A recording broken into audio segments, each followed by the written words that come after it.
Buenos días. Lo primero que queremos hacer es agradecer a los organizadores del evento que hayan contado con nosotros, así como las facilidades que han dado para que podamos estar participando. Así que a la Red Iberoamericana de Pedagogía, REDIPE, muchísimas gracias.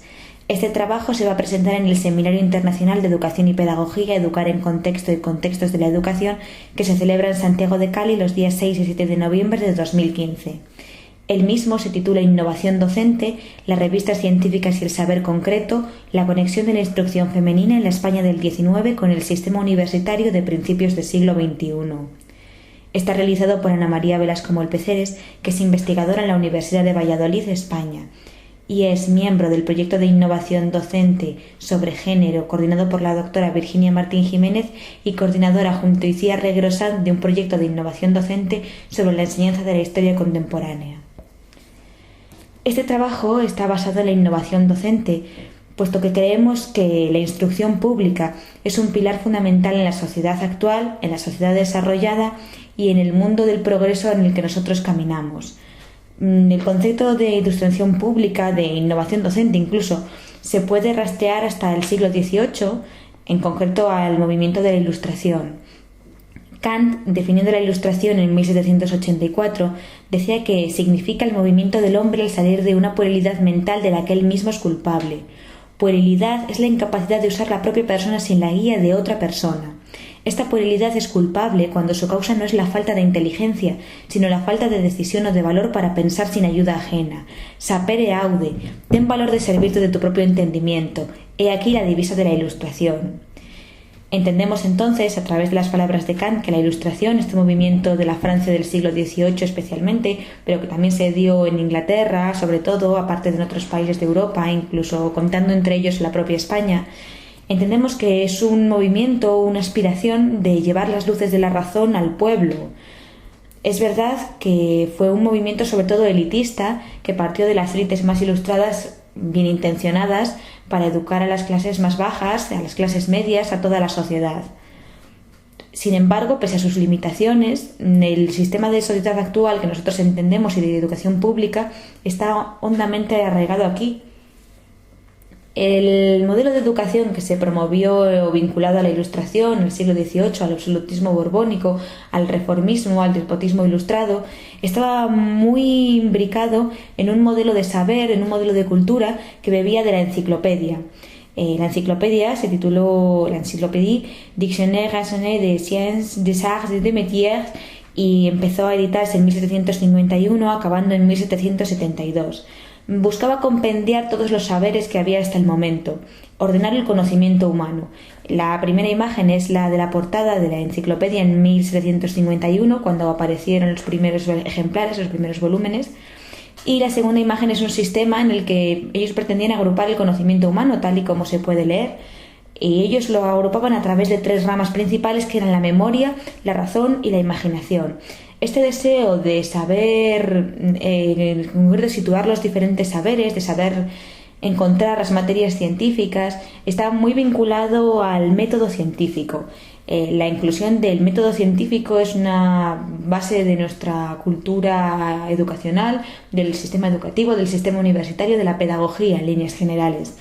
Es difícil decir quién es el padre del método científico. Desde luego, Descartes es una figura fundamental, aunque bebe de muchos pensadores, y en concreto de algunos filósofos españoles que han caído en el olvido, aunque durante su época fue acusado de plagio. En concreto, actualmente se considera que el método científico está expuesto en el segundo discurso del método de Descartes, que fue publicado anónimamente en 1637. El título completo era Discurso del método para conducir bien la propia razón y buscar la verdad en las ciencias. Como se puede ver en el título, la búsqueda de la verdad era una pauta fundamental y una preocupación absoluta para todos estos ilustrados, para todos estos científicos o protocientíficos, como guste de pensarse. Y esto está muy vinculado a la innovación docente, a la instrucción pública y a la responsabilidad social que tienen los pedagogos, los educadores, porque se puede reducir no tanto explicando el método, sino el fin, con que basta pensar bien para actuar bien. La base de la educación en el siglo XVIII, como ellos lo entienden, es que el hombre no es un lobo para el hombre. El hombre tiene que educarse y entonces hará el bien público y el progreso. Descartes busca la verdad, como todos los filósofos, y dice: la verdad no está en la multiplicidad de opiniones, sino en lo hallado a través de la razón, que es unívoco. Para ello, acude a la lógica, al álgebra y la geometría, y a través de estos saberes especifica unas reglas que él considera que se puede aplicar a cualquier aspecto de la realidad, que de esa manera será comprensible. Los ilustrados acaban con la escolástica, que era el sistema que había estado educativo precediendo a toda esta nueva corriente renovadora que azota a Europa. Bueno, en concreto el método queda plasmado en 4 reglas o 4 puntos que sirven para razonar. Trata de ordenar el pensamiento, no de cambiar el orden social ni el sistema educativo, aunque, como hemos hablado de que todos estos ilustrados son utilitaristas en el mejor sentido de la palabra, por supuesto, explica claramente que debería, puesto que pensar bien es actuar bien. Los puntos del método son muy sencillos. Lo primero es no admitir jamás cosa alguna como verdadera sin haber conocido con evidencia que así era. Básicamente hay que dudar de todo y no se puede recurrir a los viejos juicios de autoridad, aquellos argumentos de autoridad que eran la base de la escolástica. Lo había dicho Hipócrates, pues el cuerpo humano estaba regido por 4 humores, que cuando se sangraba a los pacientes muriesen no tenía gran importancia porque había un argumento de autoridad. Lo que Descartes dice es: no, hay que dudar de esto. El segundo punto, por ello, es dividir cada una de las dificultades que se examinen en tantas partes como sea posible y en cuantas requieren su mejor solución. Esto es que no se puede comprender el conocimiento de forma total, sino que hay que ir a la razón de cada parte, a lo concreto. De lo concreto se va a lo general, y de hecho eso es lo que dice en el siguiente punto. Hay que conducir con orden los pensamientos, empezando por los objetos más simples y más fáciles de conocer, para ascender poco a poco, gradualmente, hasta el conocimiento de los más compuestos, e incluso suponiendo un orden entre los que no se preceden naturalmente. Hay que ser ordenado, hay que tener una técnica y hay que hacerlo con un rigor. Y por ello el cuarto punto es hacer en todo recuentos tan integrales y unas revisiones tan generales que llegase a estar seguro de no omitir nada. Básicamente lo que dice es: no hay que dar nada por seguro, hay que comprobarlo todo y desde lo más pequeño, y hay que ir de lo pequeño, de lo concreto a lo general. Y esa es la forma de no perderse nada, porque de lo concreto a lo general se halla la verdad, si se hace razonadamente. Por ello, Descartes vuelve a decir: todas las diversas ciencias no son otra cosa que la sabiduría humana. Al fin y al cabo lo que viene a decir es que de los diferentes saberes concretos, de todo lo que nosotros llamamos geografía, matemática, historia, lingüística, arte, eso todo forma parte de la naturaleza, de la realidad, de la razón, de todo ese mundo que se puede conocer. Y él dice: esta sabiduría humana permanece una e idéntica, esa es la verdad, aunque se aplique a objetos diversos, y no recibe de ellos más distinción que la luz del sol recibe de los diversos objetos que ilumina. Los símiles entre la educación y la iluminación son recurrentes. De hecho, en la propia enciclopedia, la portada de 1772, cuando se acaba de editar, es: la verdad desvelada con la razón y la filosofía.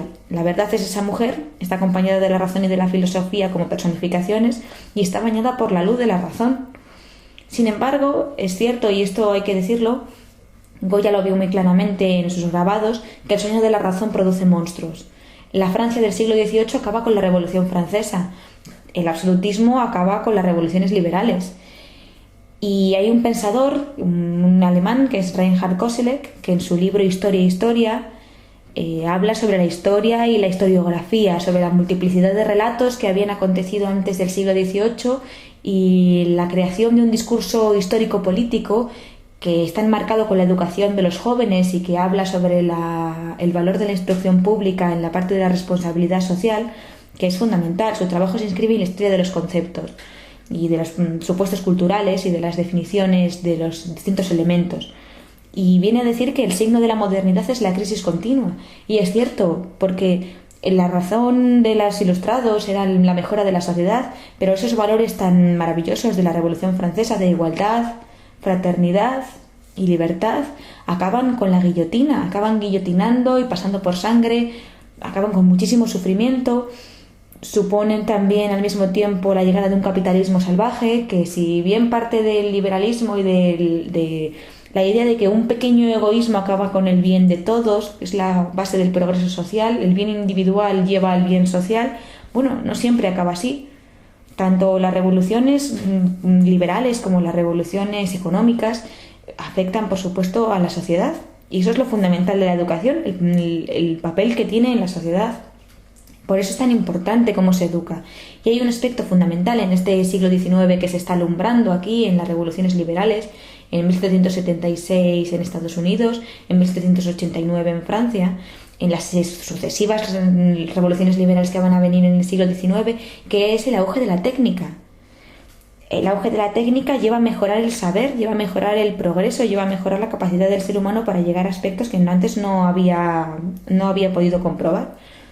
Al punto de que el signo de la modernidad es la crisis, es la superación de los argumentos y de los saberes tradicionales, y también la ubicación del hombre en un mundo que es desconcertante.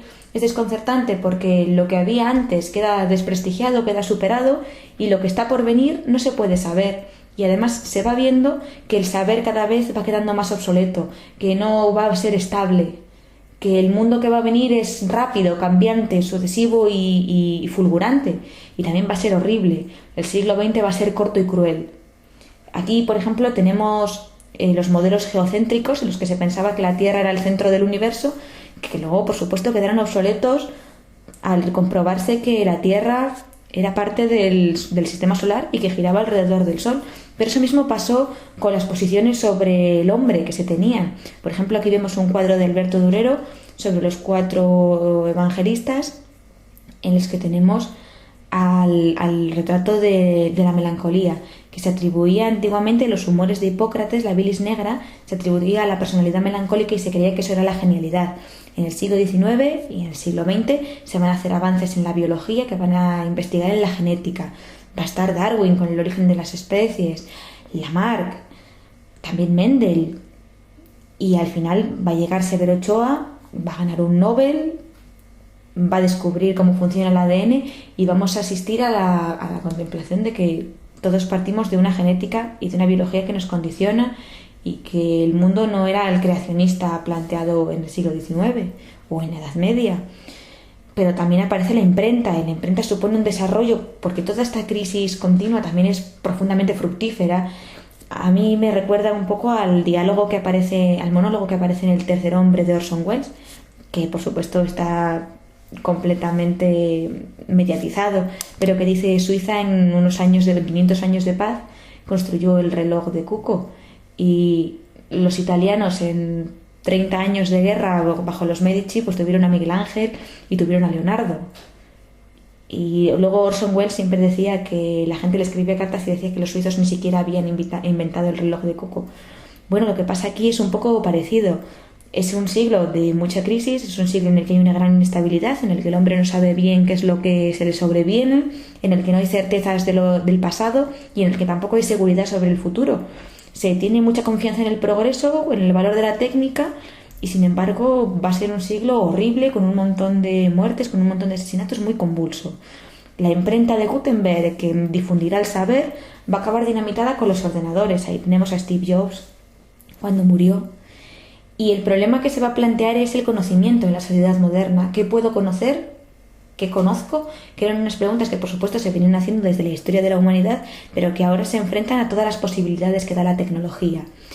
Hay problemas, desafíos que se le enfrentan al docente, que son, por ejemplo, el problema de la ineficacia de la memoria, ante la inmediatez y la superior capacidad de las máquinas, ante la ubicuidad y las posibilidades infinitas de la red, de Internet, la obsolescencia de descubrimientos, también por las posibilidades que hay actualmente.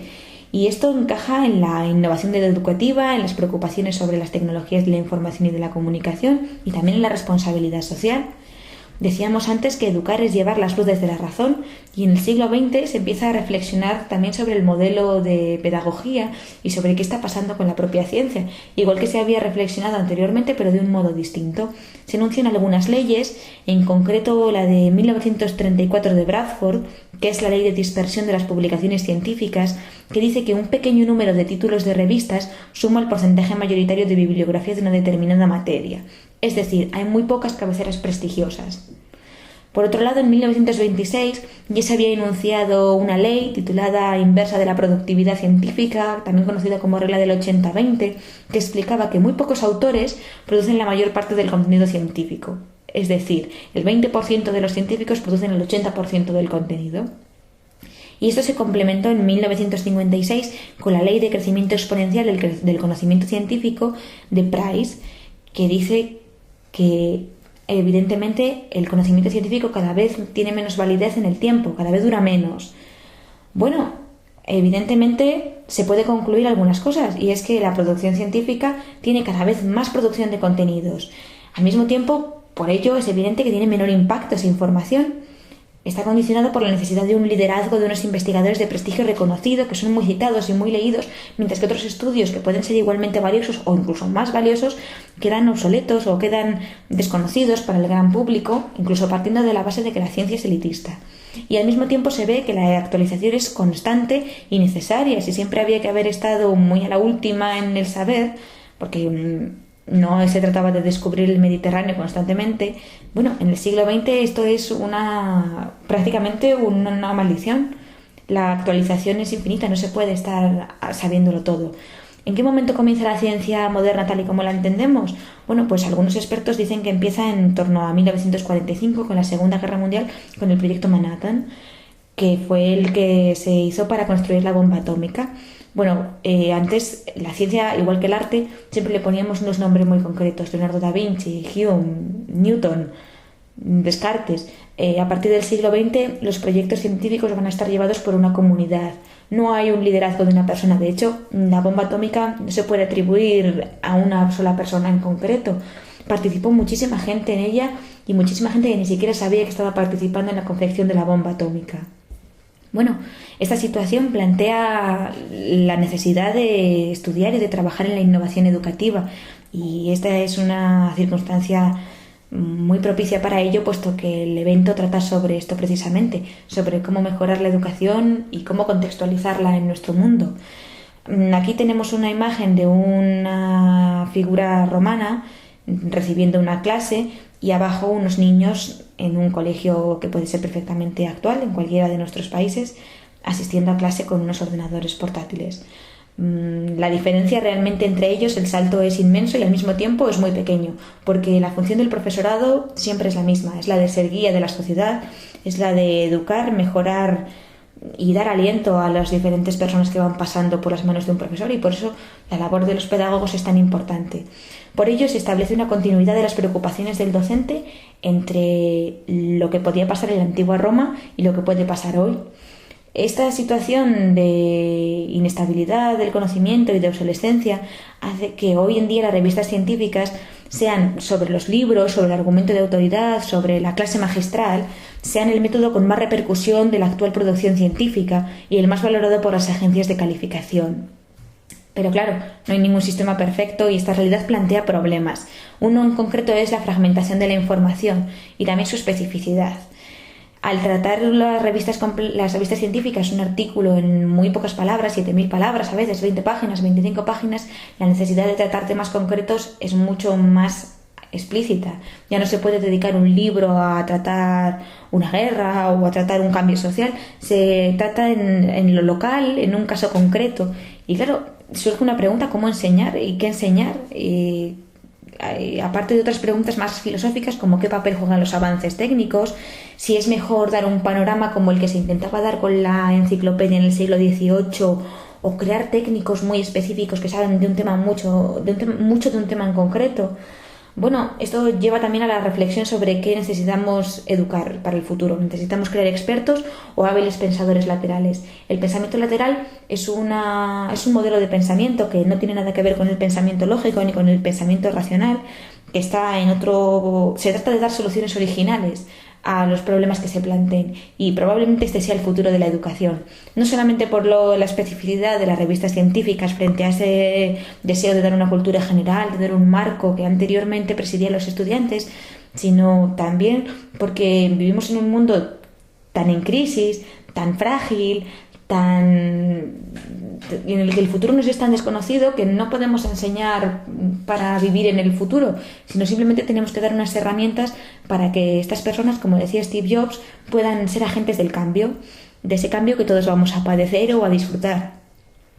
Y todas estas incertidumbres se explican la necesidad de investigar en la innovación docente para mejorar la calidad y la eficacia de la educación y, por supuesto, de las universidades. Por esto, volviendo al título de este trabajo, que le recuerdo que era Innovación docente, las revistas científicas y el saber concreto, pero especialmente la conexión entre la instrucción femenina en la España del XIX con el sistema universitario de principios del siglo XXI, pues vamos a tratar el tema de la revista La Violeta, que fue una publicación femenina y que no es exactamente una revista científica como nosotros lo entendemos ahora, como puede ser Science o Nature, pero que está muy en la línea y que precisamente por esa comparación histórica puede servir para iluminarnos, ¿no? Al final, nosotros también partimos de esa idea de que la historia es la maestra de la vida. La Violeta es una publicación que se subtitulaba Revista Hispanoamericana, Literatura, Ciencias, Teatros y Modas, dedicada a Su Majestad la Reina Isabel. Se publicó entre 1862 y 1866 en España, concretamente imprimiéndose en Madrid, pero tuvo difusión no solamente por el país, por las colonias o por los países que habían tenido relación con la metrópoli, sino por toda Hispanoamérica, y es probable que también tuviera alguna difusión en Norteamérica. No solamente en México, sino también en otras zonas de habla inglesa. Se publicó entre el 7 de diciembre de 1862 y el 31 de diciembre del 66, y aunque duró poco tiempo, bueno, es un lapso de tiempo bastante importante para las revistas femeninas en el siglo XIX en España, donde las diferentes revoluciones y la inestabilidad social no favoreció la larga vida de las cabeceras y mucho menos en los referentes al mercado femenino, que era mucho más precario que el masculino. No hay que olvidar que aunque sean los años 60 del siglo XIX, la prensa sigue siendo un artículo de lujo. Aún no ha llegado la prensa de masas, el amarillismo o el sensacionalismo de Hearst, por ejemplo. Lo importante de esta revista es que en 1865, siendo una revista como las que nosotros compramos hoy en el kiosco o las que leemos en nuestra tableta, pasó a subtitularse Revista de Instrucción Primaria, Educación, Literatura, Ciencias, Labores, Salones, Teatros y Modas, en lo que, bueno, puede ser una miscelánea, era un poco una revista de información general, sobre todo dedicada a la literatura, a la ciencia y a la moda. La moda entendida como las maneras de la mujer, un poco el protocolo. Lo importante es que por un Real Decreto, a finales del 64, pasó a ser libro de texto oficial en las escuelas normales de maestras y las superiores de niñas. Es verdad que el tono de la revista se inscribía en el neocatolicismo del reinado de Isabel II en España y que su mentalidad era conservadora. Su directora fue Faustina Sáez de Melgar, que era una madrileña nacida en 1834 y fallecida en 1895, que es conocida sobre todo por su faceta literaria, pero que fue una importante periodista y que fue directora de prensa, cosa que se salía del canon marcado para el rol de la mujer en el siglo XIX, que estaba muy influido por el victorianismo y por esa teoría del ángel del hogar, y que por eso es especialmente reseñable. Bueno, otros aspectos importantes de su figura es que, por ejemplo, fue una de las primeras americanistas junto a la baronesa de Windsor y que se encargó de hacer estudios historiográficos sobre la mujer latinoamericana. Además, luchó por el abolicionismo, recorrió junto con su marido Valentín Melgar América y, bueno, llama la atención precisamente por ver esto que su progresismo en la igualdad de las razas no se correspondía con la idea de la igualdad de los sexos. Ella nunca promueve la emancipación, aunque sí que busca la educación femenina, porque cree que educando a la mujer desde el hogar a sus hijos creará buenos ciudadanos. Es siempre un modelo de educación muy limitado, pero que consiguió unos logros a finales del siglo XIX incontestables también. Bueno, aquí tenemos una breve semblanza de su obra literaria. Quiero destacar María la Cuarterona o La esclavitud en las Antillas por tratar sobre el tema americano y por dedicarse precisamente a la esclavitud. También La pastora del Guadiela, que fue la primera obra con la que se dio a conocer. Escribió prácticamente en todos los géneros. También destaca La cadena rota, que es una obra de teatro sobre el abolicionismo. Hizo varios ensayos sobre los deberes de la mujer, sobre la educación cristiana. Y por último, la antología Españolas, Americanas y Lusitanas pintadas por sí mismas, que es importante por dar a la mujer un papel como sujeto y porque fue editora reuniendo los textos de diferentes autoras, tanto hispanoamericanas, tanto americanas como españolas, que trataron el tema de la mujer. Bueno, su contexto es precisamente de la España isabelina y, por ejemplo, hay autores como Íñigo Sánchez Llama que dice que es importante porque su vida y su obra resultan inseparables de los cambios ocurridos en la España en el reinado de Isabel II, en los que se considera que hubo una revolución económica, una revolución científica, una revolución cultural, y aunque muchas veces se trata del feminismo en estos momentos como una cosa apagada y subyugada o en detrimento de la mujer frente al varón, la verdad es que hubo intentos de mejorar la situación muy destacados. No se puede decir, por supuesto, que fueran emancipadoras, pero la educación no siempre es radical. Los logros tampoco son inmediatos. Ella practicó lo que se denomina el feminismo de la diferencia, no reivindicaba la igualdad de los sexos, sino una mejora de la condición de la mujer. Y sobre todo hay que decir que el impacto de la publicación fue grande, puesto que se convirtió en libro de texto oficial, y también sobre todo porque promovió la educación de la mujer, la literatura tanto como autora como lectora, cosa que es importante, aunque estuviese situada en el matrimonio. Y bueno, precisamente por esto creemos que esta revista, esta cabecera, puede paralelizarse con la actualidad de las revistas científicas, y que es interesante en este congreso sobre educar en contexto, precisamente porque trata sobre temas como la inclusión, la diversidad y la historia de la educación. Para pararnos a pensar un poco sobre la repercusión de esta revista, basta con decir que en el siglo XVIII, en 1763, en España, en Cádiz, que siempre fue un foco liberal, igual que se ve en 1808 con la Constitución, con la PEPA, Beatriz Cienfuegos publicó el primer periódico para mujeres, que se llama La Pensadora Gaditana, y bebía del Spectator inglés, que era un periódico de crítica social. Su trabajo fue muy desprestigiado y se llegó a decir que debía ser un clérigo, porque no podía ser una mujer la que escribiese sus textos, ya que tenían una altura que ellas no podían alcanzar, el bello sexo. Aunque en la actualidad se han ido encontrando datos que avalan que ella fuese mujer, de hecho ella lo reivindicó, se sigue de alguna forma dudando que fuese mujer efectivamente. Sin embargo, se pasa esta situación en 1763 a cuando comienza la Violeta. Ya no hay un problema de que las mujeres sean autoras, de que haya un mercado para mujeres que quieran educarse, que quieran reivindicarse como sujetos, y por eso es innegable el papel que la prensa femenina tuvo en la instrucción de las mujeres. Cuando se habla sobre los retos de la educación o de la innovación científica y de la investigación a través de las revistas científicas y de ese bucle del 80-20 y de los problemas de la obsolescencia, a veces se olvida que, aparte de los libros, aparte de las clases magistrales, aparte de la autoeducación o lo que se pueda considerar en plataformas como los MOOC o los cursos abiertos que ahora hay en Internet, la prensa tuvo un papel fundamental, y las revistas científicas no dejan de ser revistas. Por eso hemos querido aquí paralelizar lo que pasó en la España del 19 con la situación que nosotros tenemos actualmente en la universidad, puesto que no dejó de haber problemas como la concreción del saber, la superficialidad de los conocimientos, el problema de que no se buscaba la igualdad de los sexos, o que se proponía un modelo de mujer muy conservador, y sin embargo, al mismo tiempo, las posibilidades de las mujeres y finalmente la emancipación o la igualdad de los sexos fue un hecho. Por ello, hablando de estos logros, nos gustaría reivindicar las revistas científicas, toda la nueva revolución del saber o de la investigación vinculada a la innovación docente y a las tecnologías educativas. Y ya simplemente con esto, para acabar, pues agradecer de nuevo a los organizadores de Educar en Contexto y Contextos de la Educación, a Redipe, que nos haya permitido presentar este trabajo, y esperamos que les haya gustado. Muchísimas gracias por su atención.